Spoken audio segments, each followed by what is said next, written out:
ರಾಜ್ಯದಲ್ಲಿ ಒಳ ಮೀಸಲಾತಿಯನ್ನು ಕೊಡೋದಕ್ಕೆ ಬೇಕಾದಂಥ ಸಮೀಕ್ಷೆ ಶುರುವಾಗಿದೆ. 60 ದಿವಸಗಳಲ್ಲಿ ಇದಕ್ಕೆ ಸಂಬಂಧಪಟ್ಟಂತಹ ವರದಿಯನ್ನು ನೀಡೋದಕ್ಕೆ ಸರ್ಕಾರ ಸೂಚನೆಯನ್ನು ಕೊಟ್ಟಿದೆ. ಒಟ್ಟು 3 ಹಂತಗಳಲ್ಲಿ ಸರ್ವೆ ನಡೆಯಲಿದ್ದು ಲಾಭ ಯಾರಿಗೆ ನಷ್ಟ ಯಾರಿಗೆ ಅನ್ನುವಂತಹ ಲೆಕ್ಕಾಚಾರ ಕೂಡ ಜೋರಾಗಿ ಸಾಗ್ತಾ ಇದೆ.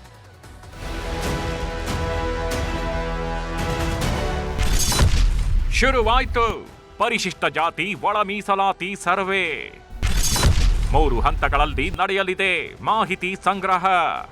ಜಾತಿ ಜನಗಣತಿ ಅನ್ನೋ ಜೇನುಗೂಡಿಗೆ ಕೈ ಹಾಕಿದ್ದ ಸರ್ಕಾರ ಈಗ ಪರಿಶಿಷ್ಟ ಜಾತಿಯ ಒಳ ಮೀಸಲಾತಿ ಸರ್ವೆ ಶುರು ಮಾಡಿದೆ. ಹಿಂದಿನಿಂದ ರಾಜ್ಯಾದ್ಯಂತ ದಲಿತರ ಉಪಪಂಗಡಗಳ ಸಮೀಕ್ಷೆ ನಡೆಯಲಿದೆ. ಇದಕ್ಕೆಂದೇ 3 ಹಂತಗಳಲ್ಲಿ ಮಾಹಿತಿ ಸಂಗ್ರಹಿಸಲಿದ್ದಾರೆ. ಇದರ ಆಧಾರದ ಮೇಲೆಗೆ ಸೌಲಭ್ಯ ಕಲ್ಪಿಸುವುದಕ್ಕೆ ಸರ್ಕಾರ ಪ್ಲಾನ್ ಮಾಡಿದೆ. ಒಟ್ಟು 3 ಹಂತಗಳಲ್ಲಿ ಜಾತಿ ಉಪಜಾತಿಯ ಸಮಗ್ರ ಸಮೀಕ್ಷೆ ನಡೆಯಲಿದೆ. ಪರಿಶಿಷ್ಟ ಜಾತಿ ಒಳ ಮೀಸಲಾತಿ ಸಮೀಕ್ಷೆಗೆ ಸರ್ಕಾರ ಶಿಕ್ಷಣ ಇಲಾಖೆಯ 55,000 ಸಿಬ್ಬಂದಿಯನ್ನ ಬಳಸಿಕೊಳ್ತಿದೆ. ಇಂದಿನಿಂದ ಮನೆ ಮನೆಗೆ ತೆರಳಿ ಸಮೀಕ್ಷೆ ನಡೆಯುತ್ತಿದ್ದು ಪ್ರತಿ ಪಂಚಾಯಿತಿಯಲ್ಲೂ ತಾತ್ಕಾಲಿಕ ಕ್ಯಾಂಪ್ ಹಾಕಲಿದ್ದಾರೆ. ಹಾಗಾದ್ರೆ 3 ಹಂತದಲ್ಲಿ ಹೇಗೆಲ್ಲ ಸಮೀಕ್ಷೆ ನಡೆಯುತ್ತೆ ಅನ್ನೋದನ್ನ ನೋಡೋದಾದ್ರೆ, ಒಳ ಮೀಸಲಾತಿ ಸಮೀಕ್ಷೆಯ ಮೊದಲ ಹಂತ ಇಂದಿನಿಂದ ಮೇ 17ರವರೆಗೂ ನಡೆಯಲಿದೆ. ಈ ವೇಳೆ ಮನೆ ಮನೆಗೂ ತೆರಳಿ ಸಮೀಕ್ಷೆ ಮಾಡ್ತಾರೆ. ಶಿಕ್ಷಕರು ದತ್ತಾಂಶ ಸಂಗ್ರಹಿಸಲಿದ್ದು ಎಸ್ಸಿ ಅಥವಾ ಉಪಜಾತಿ ಜೊತೆಗೆ ಇತರೆ ಮಾಹಿತಿ ಕಲೆ ಹಾಕಲಿದ್ದಾರೆ. ತಮ್ಮ ಜಾತಿ ಜೊತೆಗೆ ಉಪಜಾತಿ ಬಗ್ಗೆಯೂ ಮಾಹಿತಿ ಪಡೆಯಲಿದ್ದಾರೆ. ಈ ಎಲ್ಲ ಡಾಟಾವನ್ನ ಮೊಬೈಲ್ ಆಪ್ನಲ್ಲೇ ಸಂಗ್ರಹಿಸಲಿದ್ದಾರೆ.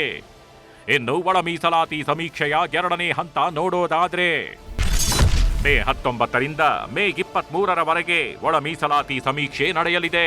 ಈ ವೇಳೆ ಮತಗಟ್ಟೆ ಪ್ರದೇಶವಾರು ಶಿಬಿರ ತೆರೆಯಲಿದ್ದು ಈ ಶಿಬಿರಕ್ಕೆ ಬಂದೇ ಮಾಹಿತಿ ನೀಡಬೇಕು. ಒಟ್ಟು 3 ದಿನಗಳ ಕಾಲ ಮಾಹಿತಿ ನೀಡಲು ಅವಕಾಶ ನೀಡಲಾಗ್ತಿದ್ದು ಈ ಶಿಬಿರಗಳಿಗೆ ಹೋಗಿ ಜಾತಿ ಬಗ್ಗೆ ಮಾಹಿತಿ ನೀಡಬೇಕು. ಮೊದಲ ಹಂತದಲ್ಲಿ ಮಿಸ್ ಆದವರಿಗೆ 2ನೇ ಹಂತದಲ್ಲಿ ಈ ಮೂಲಕ ಅವಕಾಶ ನೀಡಲಾಗುತ್ತೆ. ಇನ್ನು ಒಳ ಮೀಸಲಾತಿ ಸಮೀಕ್ಷೆಯ 3ನೇ ಹಂತ ನೋಡೋದಾದ್ರೆ, ಮೇ 19ರಿಂದ ಮೇ 23ರವರೆಗೂ 3ನೇ ಹಂತದ ಸಮೀಕ್ಷೆ ನಡೆಯಲಿದ್ದು ಮೊದಲ 2 ಹಂತಗಳಲ್ಲಿ ಗೈರಾದವರು 3ನೇ ಹಂತದಲ್ಲಿ ಭಾಗಿಯಾಗಿ ಮಾಹಿತಿ ನೀಡಬಹುದು. ಆನ್ಲೈನ್ ಮೂಲಕ ಮಾಹಿತಿ ಒದಗಿಸಲು ಅವಕಾಶ ನೀಡಲಾಗಿದ್ದು ಆಧಾರ್ ಮತ್ತು ಜಾತಿ ಪ್ರಮಾಣ ಪತ್ರ ಒದಗಿಸೋದು ಕಡ್ಡಾಯ. 2ನೇ ಮತ್ತು 3ನೇ ಹಂತಕ್ಕೆ ಒಂದೇ ದಿನಾಂಕ ನಿಗದಿ ಮಾಡಲಾಗಿದೆ. ಅವರಿಗೆ ಕೊಟ್ಟಿರ್ತಕ್ಕಂಥ ಜವಾಬ್ದಾರಿ ಪರಿಶಿಷ್ಟ ಜಾತಿಗಳಲ್ಲಿ ಒಳ ಮೀಸಲಾತಿ ಬಗ್ಗೆ ನಿಖರವಾದಂಥ ವರದಿಯನ್ನು ಕೊಡಲಿಕ್ಕೋಸ್ಕರವಾಗಿ ಈ ಆಯೋಗವನ್ನು ರಚನೆ ಮಾಡಿದ್ದೀವಿ. ಒಳ ಮೀಸಲಾತಿಯ ಲಾಭ ನಷ್ಟದ ಲೆಕ್ಕಾಚಾರ ಜೋರು. ಒಳ ಮೀಸಲಾತಿ ಸಮೀಕ್ಷೆ ಮಾಡೋದ್ರಿಂದ ಯಾರಿಗೆ ಲಾಭ ಯಾರಿಗೆ ನಷ್ಟ ಆಗುತ್ತೆ ಅನ್ನೋದನ್ನ ನೋಡೋದಾದ್ರೆ, ಒಳ ಮೀಸಲಾತಿ ಸಮೀಕ್ಷೆಯಿಂದ ಎಸ್ಸಿ ಹಿಂದುಳಿದ ಉಪಪಂಗಡಗಳಿಗೆ ಅನುಕೂಲವಾಗಲಿದೆ. ಯಾಕೆಂದ್ರೆ ಜನಸಂಖ್ಯೆ ಆಧಾರದ ಮೇಲೆ ಮೀಸಲಾತಿ ಹಂಚಿಕೆ ಮಾಡಲಾಗುತ್ತೆ. ಎಡಗೈ ಸಮುದಾಯದಲ್ಲಿ ಹೆಚ್ಚಿನ ಜನಸಂಖ್ಯೆಗಿರೋ ಕಾರಣ ಇವರಿಗೆ ಹೆಚ್ಚಿನ ಅನುಕೂಲವಾಗಲಿದೆ. ಜೊತೆಗೆ ಮೀಸಲಾತಿ ಪ್ರಮಾಣವು ಏರಿಕೆಯಾಗುವ ಸಾಧ್ಯತೆ ಇದೆ. ಇದರ ಎಫೆಕ್ಟ್ ಬಲಗೈ ಸಮುದಾಯದ ಲಂಬಾಣಿ ಬೋವಿಗಳಿಗೆ ತಟ್ಟಲಿದೆ.